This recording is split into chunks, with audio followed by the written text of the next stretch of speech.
Hello guys, তো আজকে আমরা কথা বলবো শফিককে নিয়ে। তো গাইস, শফিককে আবার পল্লিগ্রাম টিভি থেকে বাদ দিয়ে দেওয়া হয়েছে।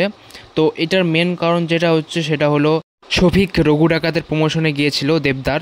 তো সেখানে যাওয়ার ফলেই মূলত তাকে পল্লিগ্রাম টিভি থেকে বাদ দিয়ে দেওয়া হয়েছে। কারণ পল্লিগ্রাম টিভির একটা রুলস আছে যে তাদের পারমিশন ছাড়া কোনো অ্যাক্টরই অন্য কারোর সঙ্গে কোনো কাজ করতে পারবে না বা ভিডিও বানাতে পারবে না।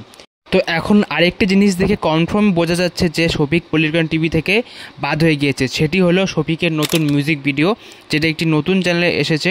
তো মিউজিক ভিডিওর একটা ক্লিপ তোমরা একটু দেখতে পাচ্ছ স্ক্রিনে। আমি মিউজিকটা দিব না, শুধু ভিডিওটা দেখো। এবং এটি দেখে বোঝাই যাচ্ছে যে শফিক পল্লিগ্রাম টিভি ছেড়ে দিয়েছে। কারণ পল্লিগ্রাম টিভির কোনো অ্যাক্টরই পল্লিগ্রাম টিভিতে কাজ করা অবস্থায় অন্য কোনো চ্যানেলে কাজ করতে পারে না, সেটা তাদের রুলসের বাইরে। তো এটা শফিক করেছে, তার থেকে বোঝা যাচ্ছে যে শফিক এখন আর পল্লিগ্রাম টিভিতে নেই। এবং এই ব্যাপারে তোমাদের কি মন্তব্য আমাকে নিচে কমেন্টে জানাতে ভুলবে না। এবং চ্যানেলটিকে সাবস্ক্রাইব করে লাইক করে পাশে থাকবে। দেখা হচ্ছে অন্য ভিডিওতে। Thanks for watching guys, by.